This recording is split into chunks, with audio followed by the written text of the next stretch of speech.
સ્વાગત છે આજના મારા નવા બ્લોગમાં. કેમ છો તમે બધા? મજામાં જશો ને આપણે લોક ચાલુ કરી દીધું ને મોબાઈલ કોઈ પકડ્યો તો ખબર ન પડી તમને લોકોને. એટલે આપણે હવે જઈએ છીએ પેલા બંસી છોડવા, પછી આપણે રાણીને છોડવાના છીએ. એટલે ચાલો કન્ટિન્યુ બ્લોગમાં તમે બનાવ્યો ને જોવો આજનો બ્લોગ. મજા આવે તો લાઈક શેર ને સબસ્ક્રાઈબ કરી નાખજો અને ચકલાવને કહી દો કે પાખું ખાલી ફટફટ જ થાય, બીજું કાંઈ ન થાય. એટલે ચાલો આપણે કન્ટિન્યુ જો આપણે પહેલાં જઈએ બંસીભાઈ, એટલે લાસ્ટ સુધી બ્લોગમાં બનાવ્યો ને આજે સામાન માંડવાનો હે.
ફાઇનલી ધીમે ધીમે કરતા આપણે બંસીને લગામમાં નાખીએ છીએ અને આજે ત્રીજો દિવસ છે આપણે રાઈડનો અને બંસીને સડવ કરી એનો ત્રીજો દિવસ છે. અને કોમેન્ટ કરજો કેટલી સુધરી ગઈ, કોમેન્ટ કરી દેજો. અને આપણે ધીમે ધીમે મોટી ચાલમાં નાખશું, પણ હમણાં 15 દી 20 દી તો આમને આવી રીતના જ રાખશું, એટલે ક્યાંય આપણે છે ને લગામમાં ભૂલ ચૂક ન થાય ને અટક સટક ન રહે, એટલે એ રીતના આપણે નિરાતે આપણે એને ટ્રેન કરશું. એટલે ચાલો તમે કન્ટિન્યુ રહ્યો અને કોમેન્ટ કરી દેજો. ને અત્યારે આપણે ગ્રાઉન્ડે પૂગીએ ને ત્યાં જઈને ઘડી કુંડાળામાં આપણે ચાલના છે ને ડાબા જોઈએ કેવાક નાખે છે. એટલે ચાલો કન્ટિન્યુ તમે લોકો બ્લોગમાં બનાવ્યો અને જોવો આજનો બ્લોગ અને કોમેન્ટ કરી દેજો જરૂરથી.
હું આવી ગયો પાછો મેદાનમાં.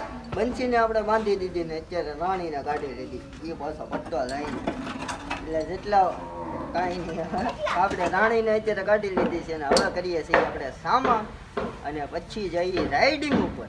અને આજે નાની અમથી રાઇડિંગ કરવી છે કારણ કે રાત થવા આવી છે અને થોડીક અમથી રાઇડિંગ કરીએ ને મજા આવે એવું કંઈક કરીએ આપણે. એટલે ચાલો કન્ટિન્યુ લોગમાં તમે બનાવી. હે રામ સિયાવત રામચંદ્ર કી જેરબન હવે બાંધું છું. સામાન તો બંધાઈ ગયો. જેરબન હવે બાંધું છું. ચકલા તું હજી બ્લોગ જોશ છો ચકલા? મને ખબર છે જોયા કર તું. પણ હું તમ તારે છે ને હું બ્લોગ છે ને મેકાઈ નહીં તમ તારે, કારણ કે હું બ્લોગ મેકવાનો જ નથી. હું કેમ મેકું તારી હાટુથી? હું કેમ મેકું? એટલે હું મારું કામ કર્યા કરે અને ચકલાને બોલવું હોય તો બોલ્યા કરે, પણ હું મારું કામ કર્યા કરે. એટલે ચાલો આપણે કન્ટિન્યુ જો આપણે સામાન મંડાઈ ગયો છે. હવે જઈએ રાઈડ ઉપર અને જોઈએ આજની રાઇડિંગ કેવી થાય. કોમેન્ટ કરી દેજો જરૂરથી.